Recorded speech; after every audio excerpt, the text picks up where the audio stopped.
Hello friends, hi, this is Apurva and I welcome you to civil stew. I hope you all are good. तो आज का जो हमारा session है इसमें हम डिस्कस करेंगे हमारी जो एमपी ज्योग्राफी की सीरीज चल रही है उसी को। हमने लास्ट लेक्चर में डिस्कस करा था रॉक सिस्टम जो कि मध्य प्रदेश से रिलेटेड था, इस तरीके से कवर करा था ताकि आपको इंडिया के पर्सपेक्टिव से भी समझ में आ जाए रॉक सिस्टम। और आज का जो हमारा लेक्चर है इसमें हम स्टार्ट करेंगे मध्य प्रदेश के जनरल इंट्रोडक्शन से। जो ज्योग्राफी का मध्य प्रदेश का जनरल इंट्रोडक्शन है सबसे पहले हम वो देखेंगे, उसके बाद में हम डिस्कस करेंगे फिजिकल रीजन्स ऑफ मध्य प्रदेश। तो let's start with our today's lecture. जैसे कि हमने लास्ट लेक्चर के अंदर डिस्कस करा था rock systems of Madhya Pradesh. Rock systems हमने इसलिए सबसे पहले डिस्कस करा था ताकि आपको आगे सारे जियोमॉर्फोलॉजिकल फीचर्स या आप कहीं पे भी कोई भी रीजन पढ़ते हैं तो आपको समझने में इजी हो कि कहाँ पे कौन सी रॉक है। अब जो हमारा आज का लेक्चर है ज्योग्राफी का, उसमें हम सबसे पहले डिस्कस करेंगे ज्योग्राफी के जनरल इंट्रोडक्शन, जैसे कि मध्य प्रदेश के अंदर एरिया कितना है या कितना परसेंटेज है इंडिया का, या लॉन्गेस्ट रिवर कौन सी है, हाईएस्ट पीक कौन सी है। इस तरीके के जो जनरल फीचर्स हैं, जो जनरल इंट्रोडक्शन है ज्योग्राफी से रिलेटेड मध्य प्रदेश का, सबसे पहले हम वो डिस्कस करेंगे। फिर रिवर क्लाइमेट से रिलेटेड कुछ जनरल इंट्रोडक्शन डिस्कस करेंगे। उसके बाद में हम डिस्कस करेंगे फिजिकल रीजन्स ऑफ मध्य प्रदेश। तो देखिए, मध्य प्रदेश का जो मतलब होता है वो होता है सेंट्रल प्रोविंस। सेंट्रल प्रोविंस होता है मध्य प्रदेश का मतलब। मध्य प्रदेश को हार्ट ऑफ इंडिया कहा जाता है। क्यों कहा जाता है? आप मध्य प्रदेश की लोकेशन देख रहे हैं, ये जो रेड कलर से रिप्रेजेंट किया गया है ये मध्य प्रदेश है इंडिया के मैप में। ये बिल्कुल मिडिल में है, ओके। ऊपर से भी उतना, नीचे से भी उतना, बिल्कुल बीच में है, इसलिए इसको सेंट्रल प्रोविंस कहा जाता है, हार्ट ऑफ इंडिया कहा जाता है और इसलिए इसका नाम है मध्य प्रदेश, ओके। यदि हम एरिया की बात करें तो मध्य प्रदेश का एरिया है 3,08,252 स्क्वायर किलोमीटर, 308252, ओके। इस तरीके से आप याद रख सकते हैं। इसके अलावा यदि हम इंडिया के कंटेक्स्ट में बात करें, जो इंडिया का टोटल लैंड एरिया है, यदि उसमें से हम देखें कि मध्य प्रदेश के पास कितना लैंड एरिया है, तो मध्य प्रदेश के पास है 9.38% of the total area of the country, okay. Total area of the country का 9.38% क्या बनाता है? मध्य प्रदेश बनाता है। यदि हम एरिया वाइज बात करें तो Madhya Pradesh second largest state है इंडिया का। फर्स्ट लार्जेस्ट स्टेट कौन सा है? राजस्थान। एरिया वाइज सबसे बड़ा स्टेट है राजस्थान और सेकेंड लार्जेस्ट स्टेट है area wise MP, okay. Land locked है, आप देख रहे हैं चारों तरफ से लैंड से लॉक्ड है, ये कोई भी सी मध्य प्रदेश से टच नहीं करता, इसलिए कहलाता है लैंड लॉक्ड स्टेट। यदि हम बाउंड्री के शेयर की बात करें तो ये 5 स्टेट्स के साथ अपनी बाउंड्री को शेयर करता है। कौन से स्टेट्स हैं? यदि हम इस तरफ से देखना स्टार्ट करते हैं वेस्टर्न साइड से, तो ये है गुजरात, गुजरात से करता है, फिर राजस्थान से करता है, फिर यहाँ पे यूपी से करता है, फिर यहाँ पे छत्तीसगढ़ से करता है और यहाँ पे करता है महाराष्ट्र से, ओके।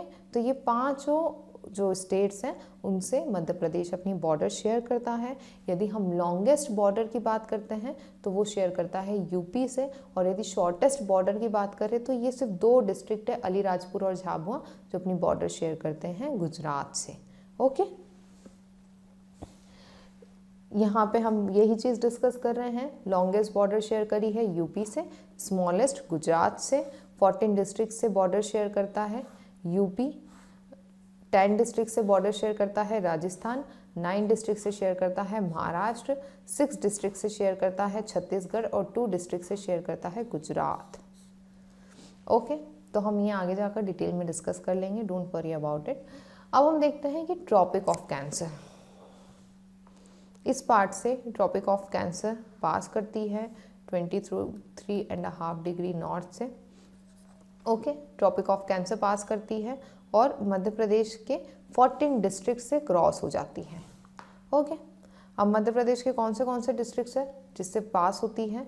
रतलाम, उज्जैन, शाजापुर, राजगढ़, सीहोर, भोपाल, विदिशा, रायसेन, सागर, दमोह, कटनी, जबलपुर, उमरिया, शहडोल।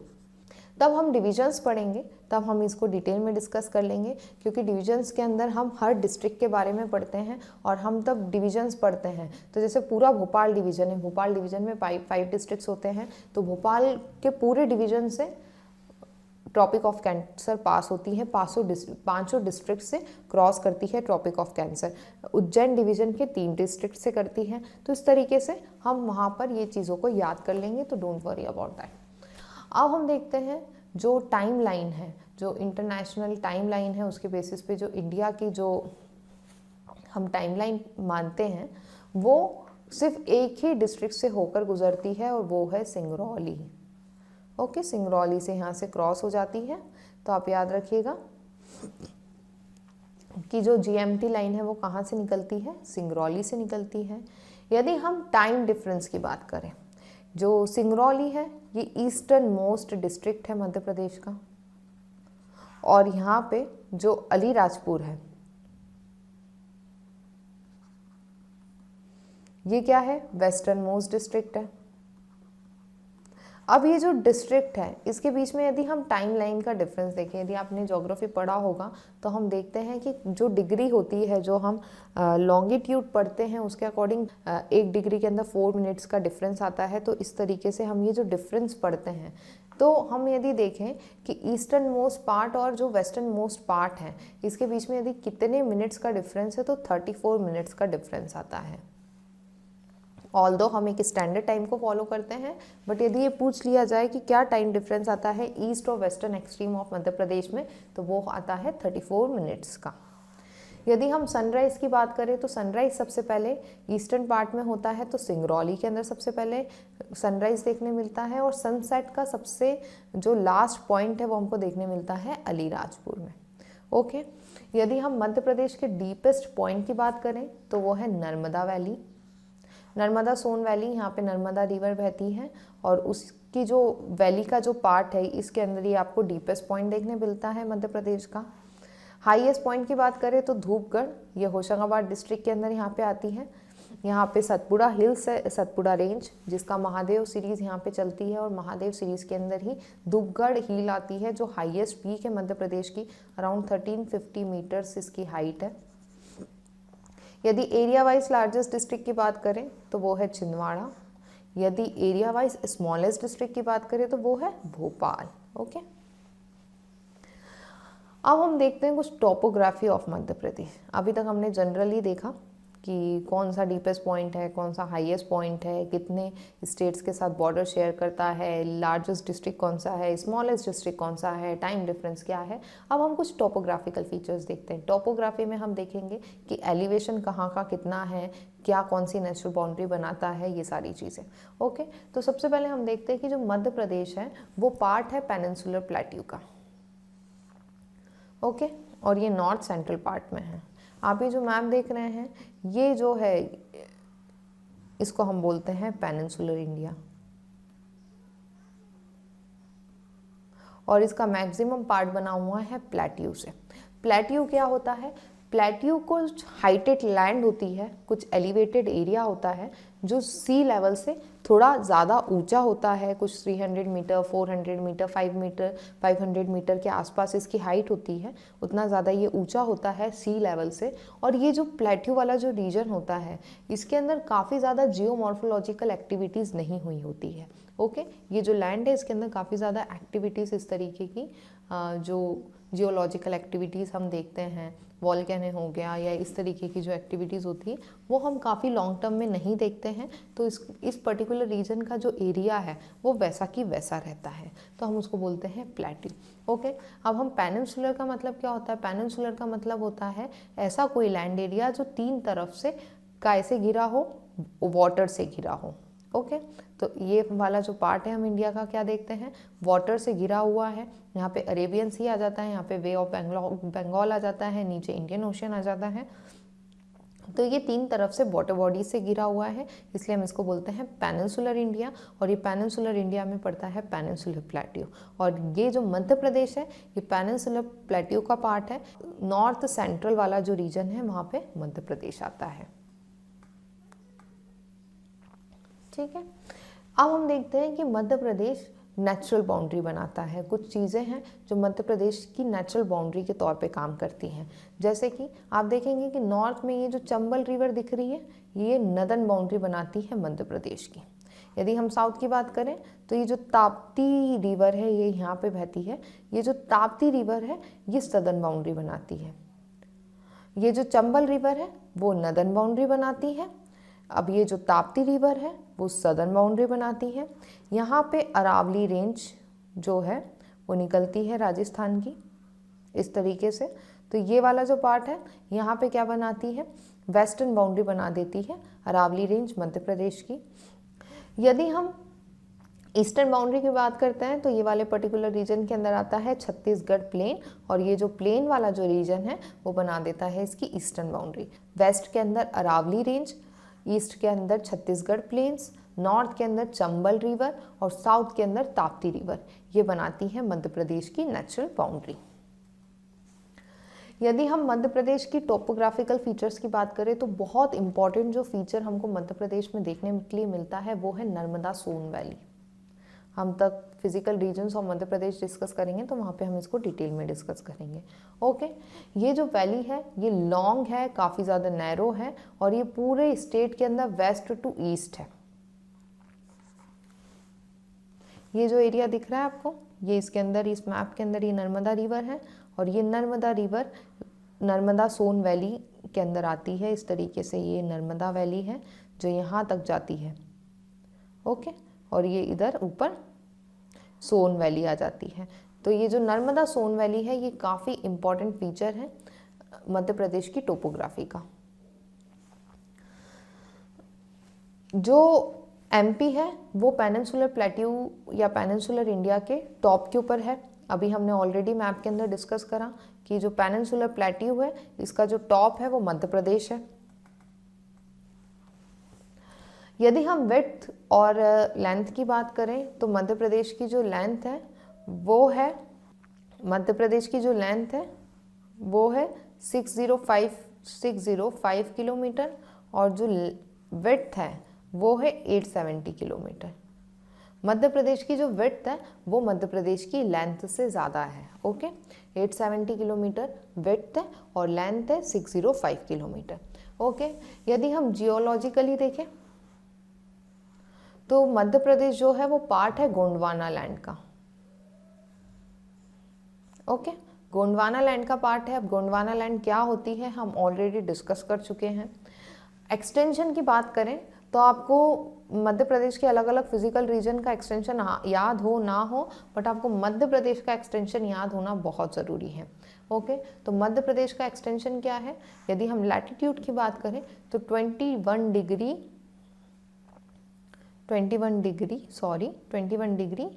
6 मिनट नॉर्थ से लेकर 26 डिग्री 30 मिनट नॉर्थ तक।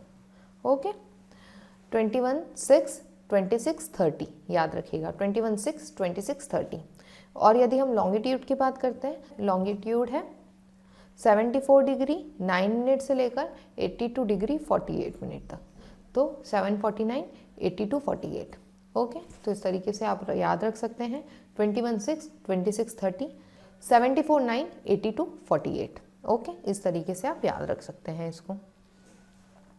अब हम मध्य प्रदेश के क्लाइमेट की बात करते हैं तो मध्य प्रदेश का जो क्लाइमेट है वो सब ट्रॉपिकल मॉनसूनल टाइप क्लाइमेट है। ओके, ट्रॉपिकल कंट्री है इंडिया। 23.5 डिग्री की जो ट्रॉपिक ऑफ कैंसर है वो मध्य प्रदेश से पास होकर गुजरती है। मध्य प्रदेश में आपको कैसा क्लाइमेट देखने मिलता है, सब ट्रॉपिकल मॉनसूनल टाइप। ठीक है, मॉनसून में हमारे यहाँ पे बारिश होती है, ड्राई विंटर होती है। ओके, और ड्राई समर देखने मिलती है इनिशियली, फिर हॉट एंड ह्यूमिड मॉनसून वाली कंडीशंस देखने मिलती है। इसलिए मध्य प्रदेश का जो क्लाइमेट है वो क्या है, सब ट्रॉपिकल मॉनसून टाइप क्लाइमेट है। गवर्नड होता है ये बाय मॉनसूनल वेदर पैटर्न से। हॉट एंड ड्राई समर देखने के लिए मिलती है, फॉलोड बाय मॉनसूनल रेन। इसके बाद में रिलेटिवली ड्राई विंटर होती है हमारे यहाँ पे, जैसे अभी विंटर चल रही है और काफ़ी ज़्यादा ड्राई भी है और ठंडी भी रहती है। हमको मध्य प्रदेश में सी का कोई भी मॉडरेटिंग इफेक्ट देखने के लिए नहीं मिलता है, क्योंकि मध्य प्रदेश एक लैंडलॉक्ड स्टेट है। कहीं से भी सी के साथ, कोस्टल रीजन के साथ अपनी बॉर्डर शेयर नहीं करता है। यहाँ पे आपको मॉडरेटिंग इफेक्ट जो होता है सी एरिया का, जो लैंड और सी ब्रीज चलती है उसकी वजह से जो मॉडरेटिंग इफेक्ट देखने मिलता है आपको कोस्टल रीजन में, उस तरीके का कोई भी इम्पैक्ट आपको मध्य प्रदेश में देखने के लिए नहीं मिलेगा। अब हम देखते हैं रिवर्स ऑफ मध्य प्रदेश। मध्य प्रदेश की यदि हम रिवर्स की बात करें, नदियों का मायका कहा जाता है मध्य प्रदेश को। बहुत सारी रिवर्स यहाँ पे फ्लो होती है, अराउंड 200 से 300 के आसपास जो रिवर्स हैं उनका ओरिजिन आपको मध्य प्रदेश से देखने के लिए मिलेगा। यदि हम अपर मध्य प्रदेश की बात करें तो यदि हम ये जो विंध्यन माउंटेन रेंज है इसके नॉर्थ की बात करें तो ये वाले जो रीजन से जितनी भी रिवर निकलती है उनका वाटर हमको कहाँ जाते हुए दिखता है, गंगा रिवर में जाते दिखता है। तो जो ऊपर की जो रिवर्स है उनका जो वाटर है वो ड्रेन होता है गंगा बेसिन में। यहाँ नीचे की आपको जो रिवर दिख रही है सतपुड़ा रेंज के जो इस तरफ की जितनी भी रिवर्स हैं, पेंच, वेनगंगा, वर्धा, जो रिवर्स यहाँ से निकलती हैं वो किसकी ट्रिब्यूटरी बन जाती है बाद में जाके, गोदावरी की। तो इनका वाटर कहाँ पे ट्रेन हो जाता है, गोदावरी बेसिन में। उसके अलावा दो रिवर्स हैं, एक है नर्मदा और ताप्ती। ये किसी की भी ट्रिब्यूटरी नहीं है, ये डायरेक्टली बे ऑफ बंगाल में जाती है और वहाँ पे जाके एस्चुरीज बनाती है। तो ये दो भी बड़े इंपॉर्टेंट फीचर्स हैं। तो मध्य प्रदेश में कुछ रिवर्स गंगा बेसिन में ड्रेन होती हैं, कुछ रिवर्स गोदावरी बेसिन में ड्रेन होती हैं और कुछ रिवर्स है जो डायरेक्ट जाकर ओशियन के अंदर मिल जाती है, सी के अंदर मिल जाती है। उनके बारे में हम डिटेल में डिस्कस करेंगे रिवर्स में। अब हम डिस्कस करेंगे physiographic divisions of Madhya Pradesh. Physiographic division की यदि हम बात करें तो हमने मध्य प्रदेश को ब्रॉडली 3 पार्ट्स में डिवाइड किया है। फर्स्ट है सेंट्रल हाईलैंड, फिर है सतपुड़ा मैकल रेंज और फिर है ईस्टर्न प्लेट्यू और बघेलखंड प्लेट्यू। ओके, जो सेंट्रल हाईलैंड है ये सबसे बड़ा पार्ट है मध्य प्रदेश का। मध्य प्रदेश का मैक्सिमम एरिया सेंट्रल हाईलैंड का ही पार्ट माना जाता है। तो ये जो सेंट्रल हाईलैंड है इसको हमने फर्दर डिवाइड किया है 5 पार्ट्स में। और जो सतपुड़ा मैकल रेंज है ये अराउंड 11.7% के आसपास का टोटल एरिया ऑफ मध्य प्रदेश है। और ये जो ईस्टर्न और बघेलखंड प्लेट्यू है around 7% of the total area of Madhya Pradesh land है। बाकी का जितना भी एरिया है अराउंड 81.3% के आसपास का जो एरिया है वो किसका पार्ट बनाता है, सेंट्रल हाईलैंड का पार्ट बनाता है। तो हमने सेंट्रल हाईलैंड की स्टडी के लिए इसको फर्दर डिवाइड करा है 5 पार्ट्स में। आप देख रहे हैं ये जो बना हुआ है टेबल, इसके अंदर सेंट्रल हाईलैंड है, इसके 5 पार्ट्स हैं। Central Indian plateau, Bundelkhand plateau, Rewa Panna plateau, Malwa plateau, Narmada Son valley.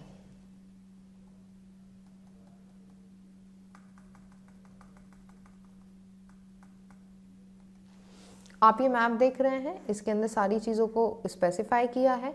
ये ऊपर का ये वाला जो पार्ट है ये सेंट्रल इंडियन प्लेट्यू है, ये मालवा प्लेट्यू है, ये वाला जो पार्ट है ये है बुंदेलखंड का पार्ट, ये है रीवा पन्ना प्लेट्यू, ये है नर्मदा सोन वैली, नीचे इधर आता है सतपुड़ा मैकल रेंज और ये है बघेलखंड प्लेट्यू। ओके, तो ये दोनों पार्ट को छोड़ दे तो बाकी का ये पूरा पार्ट आता है सेंट्रल हाईलैंड में। और सेंट्रल हाईलैंड को हम पढ़ने के लिए डिवाइड करते हैं 5 पार्ट्स में। तो सबसे पहले हम देखते हैं सेंट्रल हाईलैंड के बारे में। यदि हम सेंट्रल हाईलैंड की बात करें तो ये हाईलैंड है, उठा हुआ एरिया है, अपर पार्ट बनाता है मध्य प्रदेश का फ्रॉम ईस्ट टू वेस्ट। यदि आप ये मैप देख रहे हैं तो ये ईस्ट से लेकर वेस्ट तक है और मध्य प्रदेश का लगभग पूरा अपर पार्ट ये सेंट्रल हाईलैंड का पार्ट है।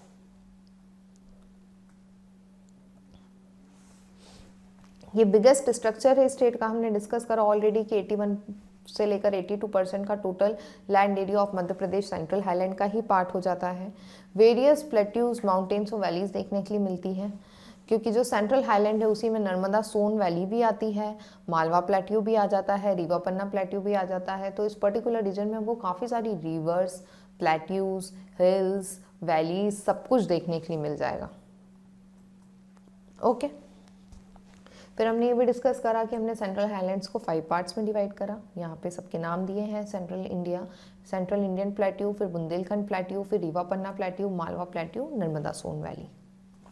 तो अब हम सबसे पहले डिस्कस करेंगे सेंट्रल इंडियन प्लेट्यू के बारे में। यदि हम सेंट्रल इंडियन प्लेट्यू की बात करते हैं तो ये north east of Malwa plateau में आता है।